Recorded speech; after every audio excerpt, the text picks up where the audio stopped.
विजय भट्ट जी द्वारा निर्देशित बैजू बावरा जो कि आई थी 1952 में, यह भारतीय सिनेमा की एक कालजयी यानी क्लासिक फिल्म है। यह न केवल अपनी कहानी के लिए बल्कि अपने संगीत के लिए भी जानी जाती है, जिसने भारतीय फिल्म संगीत के इतिहास को बदल कर रख दिया था। आइए सुनते हैं मूवी का रिव्यू। यह कहानी मध्यकालीन भारत की है, जब मुगल सम्राट अकबर का शासन था। कहानी की शुरुआत एक छोटे बालक बैजनाथ यानी बैजू से होती है, जो अपने पिता के साथ रहता है। उसके पिता एक संगीत प्रेमी थे। एक बार तानसेन के पहरेदार बैजू के पिता को संगीत गाने से रोकते हैं, क्योंकि उस क्षेत्र में केवल तानसेन को ही गाने की अनुमति थी। इस झड़प में बैजू के पिता की मृत्यु हो जाती है। मरते समय वे बैजू से वचन लेते हैं कि वह तानसेन से इसका बदला लेगा। अकेला होने पर बैजू को एक पंडित शंकरानंद जी सहारा ले देते हैं। वहीं बैजू की मुलाकात एक मल्लाह की बेटी गौरी यानी मीना कुमारी से होती है। दोनों साथ बड़े होते हैं और उनके बीच गहरा प्रेम हो जाता है। बैजू यानी भारत भूषण तानसेन से बदला लेने के लिए संगीत सीखना चाहता है, लेकिन उसका मन भटकता रहता है। बाद में वह स्वामी हरिदास का शिष्य बन जाता है और संगीत की कठोर साधना करता है।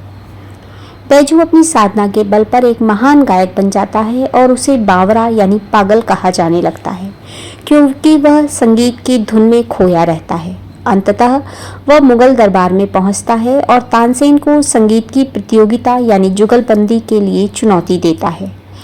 शर्त यह होती है कि जो हारेगा उसे मृत्युदंड दिया जाएगा। फिल्म के अंत में बैजू और तानसेन के बीच एक अद्भुत मुकाबला होता है। बैजू अपनी गायकी से पत्थरों को पिघला देता है और तानसेन हार मान लेते हैं। हालांकि बैजू तानसेन को माफ कर देता है और उनकी जान बख्श देता है, जिससे उसके मन में प्रतिशोध की अग्नि भी शांत हो जाती है। रिव्यू यानी समीक्षा। अभिनय की बात करें तो भारत भूषण ने एक भावुक और संगीत में डूबे हुए प्रेमी और साधक की भूमिका को जीवंत कर दिया है। वहीं मीना कुमारी जी ने गौरी के किरदार में मासूमियत और दर्द का जो संगम पेश किया है, उसने उन्हें रातों रात सुपरस्टार बना दिया। यह फिल्म उनके कैरियर का मील का पत्थर साबित हुई। निर्देशन और पटकथा की बात करें तो विजय भट्ट जी ने जिस एक लोक कथा को जिस भव्यता और संवेदनशीलता के साथ पर्दे पर उतारा, वह प्रशंसनीय है। फिल्म की गति और ड्रामेटिक सीन्स दर्शकों को अंत तक बांधे रखते हैं। संगीत फिल्म की आत्मा है।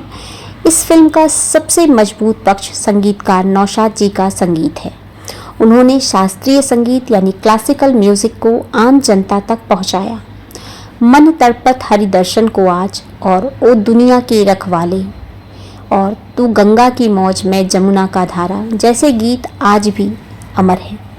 मोहम्मद रफ़ी जी और लता मंगेशकर जी की आवाज़ों ने इन गीतों को दिव्य बना दिया है। पुरस्कार और उपलब्धियों की बात करें तो यह फिल्म फिल्मफेयर पुरस्कारों के इतिहास में बहुत महत्वपूर्ण है, क्योंकि 1954 में हुए पहले फिल्मफेयर अवार्ड में इस फिल्म ने मुख्य श्रेणियों में जीत हासिल की थी। सर्वश्रेष्ठ अभिनेत्री का पुरस्कार मीना कुमारी जी को, फिल्मफेयर का पहला सर्वश्रेष्ठ अभिनेत्री पुरस्कार मिला। सर्वश्रेष्ठ संगीतकार का पुरस्कार नौशाद साहब को, फिल्मफेयर का पहला सर्वश्रेष्ठ संगीतकार पुरस्कार मिला। रेटिंग की बात करें तो क्रिटिक्स की रेटिंग 5 में से 4.5 और अगर संगीत की रेटिंग की बात करें तो 5 में से पूरे 5 मिलते हैं। बैजू बावरा केवल एक फिल्म नहीं बल्कि संगीत की एक साधना है।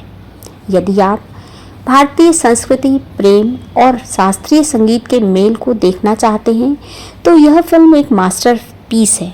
मूवी का रिव्यू अगर पसंद आया है तो चैनल को लाइक, शेयर, सब्सक्राइब ज़रूर करें। धन्यवाद इसे पूरा सुनने के लिए।